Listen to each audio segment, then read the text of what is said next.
मन्नाथः श्रीजगन्नाथः मद्गुरुः त्रिजगद्गुरु ममात्मा सर्वभूतात्मा तस्मै श्री गुरवे नमः। आप सभी को नमस्कार। धर्मधारा के सत्संग श्रृंखला में मैं तनुजा ठाकुर आपका हार्दिक स्वागत करती हूँ। हमारे श्री गुरु एवं वैदिक उपासना पीठ के प्रेरणा स्रोत परात्पर गुरु परम पूज्य डॉक्टर जयंत बालाजी आठवले एवं हमारे आराध्य देव भगवान शिव के चरणों में वंदन कर आज का सत्संग आरंभ करती हूँ। आज का विषय है हिंदुत्ववादियों को होने वाले कष्ट एवं उनके निवारणार्थ आध्यात्मिक उपाय। पिछले कुछ वर्षों से कुछ हिंदुत्ववादी संस्थाओं के सदस्यों से मिलने के पश्चात यह ध्यान में आया है कि वे राष्ट्रहित एवं हिंदू हित हेतु कुछ प्रयास तो अवश्य करते हैं, परंतु धर्म शिक्षण के अभाव के कारण, धर्माचरण एवं साधना के योग्य दृष्टिकोण के अभाव में उन्हें अनिष्ट शक्तियों का तीव्र कष्ट होता है एवं उनके कुटुंब के सदस्य या आसपास के लोग उनसे पूछते हैं कि आप राष्ट्र एवं धर्महित का इतना कार्य करते हैं तो आपको इतना कष्ट क्यों होता है। आज का सत्संग इसी संदर्भ में है। जो भी पंथ या धर्म के लोग जीवित रहते हुए हिंदुत्व विरोधी या राष्ट्र विरोधी कार्य करते हैं, वे मृत्यु उपरांत भी अनिष्ट शक्ति बनकर हिंदुओं को एवं विशेषकर अच्छे साधक तथा हिंदू हित में कार्य करने वाले कार्यकर्ताओं को कष्ट देते हैं। परंतु अधिकांश राष्ट्रनिष्ठ हिंदुत्ववादी संगठनों को संतों का मार्गदर्शन प्राप्त नहीं होता, या ऐसा कह सकते हैं कि वे अहंकारवश खरे संतों के पास मार्गदर्शन हेतु नहीं जाते हैं। कुछ राष्ट्रनिष्ठ हिंदुत्ववादी संगठन तो ढोंगी संतों को गेरुआ वस्त्र धारण कराकर एवं उन्हें भिन्न आध्यात्मिक पदवी से अलंकृत कर अपनी संस्था हेतु संत निर्माण कर लेते हैं। ऐसे अनाधिकारी अध्यात्मवेद संगठन के सदस्यों के आध्यात्मिक कष्टों को कैसे दूर कर सकते हैं, आप स्वयं सोचें। धर्म प्रसार के मध्य भिन्न हिंदुत्ववादी संगठनों से मेरी निकटता साध्य हुई है एवं उन संगठनों के सदस्यों से वार्तालाप के मध्य यह ज्ञात हुआ है कि उन्हें भी अत्यधिक प्रमाण में आध्यात्मिक स्वरूप के कष्ट होते हैं और वे कष्ट मूलतः अनिष्ट शक्तियों के कारण होते हैं। इसके कुछ उदाहरण देती हूँ। जब मैं ख्रिस्ताब्द 2011 में दक्षिण भारत में धर्मयात्रा कर रही थी तो एक हिंदुत्ववादी ने बताया कि वे एक हिंदुत्ववादी राजनीतिक दल के प्रदेश अध्यक्ष हैं और उनकी पुत्री ने 16 वर्ष की आयु में एक आपराधिक प्रवृत्ति वाले व्यक्ति के साथ भागकर उनकी इच्छा के विरुद्ध विवाह कर लिया। इससे उनकी सामाजिक प्रतिष्ठा आहत हुई और अब उन्होंने अपनी उस सबसे प्रिय पुत्री से सर्व संबंध तोड़ लिए हैं, जिसके कारण उन्हें एवं उनके कुटुंब के सभी सदस्यों को अत्यधिक मानसिक संताप है।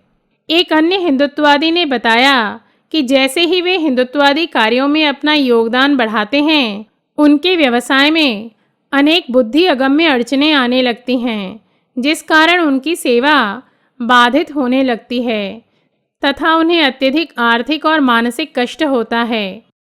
एक और हिंदुत्ववादी ने कहा कि वे प्रतिष्ठित व्यावसायिक प्रतिष्ठानों में अर्थात कंपनियों में जाकर प्रबंधन संबंधी प्रशिक्षण दिया करते हैं। उनका कहना था कि उनके मार्गदर्शन में जो भी लोग कार्य करते हैं वे उनसे अधिक धन और सम्मान अर्जित कर रहे हैं, किंतु उन्हें आज तक ना ही यथोचित सम्मान मिला है और योग्यता रहते हुए भी उन्हें आर्थिक तंगी रहती है। एक अन्य हिंदुत्ववादी ने बताया कि उनके पुत्र ने एक ईसाई लड़की से उनकी इच्छा के विरुद्ध जाकर विवाह कर लिया है, जबकि वे कट्टर ब्राह्मण हैं और इससे उनकी सामाजिक छवि धूमिल हुई है। इसी प्रकार एक हिंदुत्ववादी ने फेसबुक पर पत्र लिखकर बताया है कि उनकी युवा पुत्री घर से पैसे चुराकर चलभाष अर्थात मोबाइल क्रय कर लिया है और वे अपने कक्ष को बंद कर कुछ ऐसे लोगों से बातें करती हैं जो उन्हें उचित नहीं लगता है, और जब वे अपनी पुत्री को ऐसा करने से मना करते हैं या डांटते हैं तो वह आत्महत्या करने की धमकी देती है। इस प्रकार हिंदुत्ववादियों के कष्टों की सूची अत्यधिक लंबी है एवं इनमें से अधिकांश लोगों ने यह स्पष्ट किया है कि जब वे राष्ट्र और धर्म से संबंधित कार्य को करना छोड़ देते हैं तो उनके कष्ट न्यून हो जाते हैं, या उनके भाई या कुटुंब के अन्य सदस्य जो हिंदुत्ववादी कार्य नहीं करते हैं उन्हें उनके समान कष्ट नहीं होता है और वे उनसे अपेक्षाकृत अधिक सुखी हैं। इन सभी हिंदुत्ववादियों ने मुझसे पूछा है कि वे राष्ट्र एवं धर्महित में कार्य करते हैं तो उनके जीवन में इस प्रकार के कष्ट क्यों आ रहे हैं। तो एक तथ्य ध्यान में रखें, जो भी व्यक्ति धर्म एवं राष्ट्रहित में समष्टि कार्य करते हैं उन्हें वर्तमान काल में ही नहीं अपितु प्रत्येक युग में अनिष्ट शक्तियां कष्ट देती रही हैं। अतः ऐसे व्यक्तियों ने सतर्क होकर अपनी व्यष्टि साधना को अवश्य ही महत्व देना चाहिए एवं इस हेतु कुछ तथ्यों को आचरण में लाने का प्रयास करना चाहिए, जो इस प्रकार है। अपने घर की वास्तु शुद्धि नियमित करें, इससे आपके ऊपर एवं आपके कुटुंब के सदस्यों पर अनिष्ट शक्तियों के आक्रमण की तीव्रता न्यून हो जाएगी। इस संदर्भ में पूर्व के सत्संग में विस्तृत जानकारी दी जा चुकी है। प्रतिदिन कम से कम आधे घंटे बैठकर अपने कुलदेवता का या अपने इष्ट देवता का मंत्र अवश्य जपें। इससे आध्यात्मिक बल में वृद्धि होने से अनिष्ट शक्तियों के सूक्ष्म आक्रमण से होने वाले नकारात्मक प्रभाव न्यून हो जाते हैं। यदि घर में पितृदोष हो तो उसके निवारणार्थ सर्व प्रयास करें। इस संबंध में भी पूर्व के सत्संगों में विस्तृत जानकारी दी जा चुकी है। हिंदुत्वनिष्ठ नियमित अपने आराध्य देवता या कृष्ण, राम, हनुमान, शिव, दुर्गा, गणपति या दत्तात्रेय देवता के मंदिर में जाकर उनकी प्रदक्षिणा लगाएं। यदि हिंदुत्ववादी कार्य करते समय आपके या आपके कुटुंब के निकटतम सदस्यों के शारीरिक और मानसिक कष्टों में वृद्धि हो रहा हो और उनके चिकित्सकीय उपाय करवाने पर भी यथोचित लाभ प्राप्त नहीं हो रहा हो तो नाम जप के साथ ही पृथ्वी, जल एवं आकाश तत्व का नियमित उपाय करें। इस संबंध में भी पूर्व के सत्संगों में विस्तृत जानकारी दी जा चुकी है।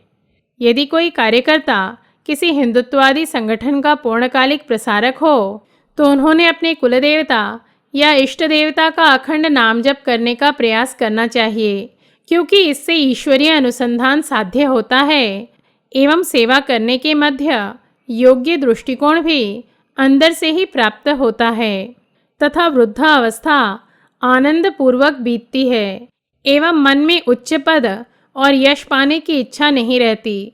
अन्यथा मैंने देखा है कि अनेक हिंदुत्ववादी अनेक वर्ष किसी संगठन से जुड़कर सेवा करने पर यदि उन्हें उनकी इच्छानुसार पद एवं सम्मान नहीं मिलता है तो उन्हें अत्यधिक मानसिक क्लेश होता है एवं या तो वे सेवा छोड़ देते हैं या उस संगठन को छोड़ देते हैं या अपनी इच्छा तृप्ति हेतु अन्य संगठन बना लेते हैं। ध्यान रखें, सेवा जितनी निष्काम होगी उससे उतना ही अधिक प्रमाण में संतोष एवं आनंद की प्राप्ति होगी। साथ ही जब भी समय मिले संत साहित्य पढ़ें एवं सत्संग में जाएं। इससे मन एवं बुद्धि पर अनिष्ट शक्तियों द्वारा निर्माण किया गया काला आवरण नष्ट होता है एवं संत कृपा रहने से कार्य में योग्य मार्गदर्शन एवं आवश्यक आध्यात्मिक बल प्राप्त होता है, जिससे कार्य सिद्धि निर्विघ्न होती है एवं उसमें यश प्राप्ति भी होती है। साथ ही सदैव ईश्वर को साक्षी मानकर निरपेक्ष सेवा करने का प्रयास करें। पद प्रतिष्ठा इत्यादि में न अटकें, अन्यथा अनिष्ट शक्तियाँ अहम और तृष्णा बढ़ाकर कार्य से विमुख करती हैं। आज का यह सत्संग मैं दूसरी बार ध्वनि मुद्रित कर रही हूँ, क्योंकि इससे पूर्व के ध्वनि मुद्रण में अनिष्ट शक्तियों ने अड़चने डाल दी और वह ध्वनि मुद्रित प्रति संरक्षित नहीं हो पाई। इससे ही आप समझ सकते हैं कि आज के हिंदुत्ववादियों को अनिष्ट शक्तियों का कितना कष्ट है कि जब मैं उन्हें उनके कष्टों के निमित्त योग्य उपाय बताने का प्रयास करती हूँ तो यह भी उन्हें स्वीकार्य नहीं होता और वे इसमें भी अड़चने निर्माण करने का प्रयास करती हैं। अतः सभी हिंदुत्ववादियों को यह संदेश देना चाहती हूँ कि राष्ट्रहित एवं हिंदू हित के कार्य करते हुए अपनी व्यष्टि साधना को अवश्य प्रधानता दें। आज इन्हीं शब्दों के साथ हमारे श्री गुरु परम पूज्य डॉक्टर आठवले एवं भगवान शिव के चरणों में कृतज्ञता व्यक्त कर सत्संग समाप्त करती हूँ। धर्म और अध्यात्म से संबंधित धर्मधारा के सत्संग श्रृंखला में हम नए तथ्यों के साथ पुनः उपस्थित होंगे। तब तक के लिए नमस्कार। जयतु हिंदू राष्ट्रम। इस सत्संग को जो प्रथम बार सुन रहे हैं वे यदि इसी प्रकार प्रतिदिन व्हाट्सएप के माध्यम से सत्संग सुनना चाहते हैं तो अपना नाम और कहाँ रहते हैं यह बताकर चलभाष क्रमांक अर्थात मोबाइल क्रमांक 9717492523 में मुझे जागृत भव गुट में जोड़ें यह संदेश लिखकर भेजें एवं YouTube के सर्च ऑप्शन में जाकर वैदिक उपासना जिसकी वर्तनी है VEDICUPASANA लिखकर पूज्या तनुजा ठाकुर के अन्य सत्संगों का लाभ उठा सकते हैं।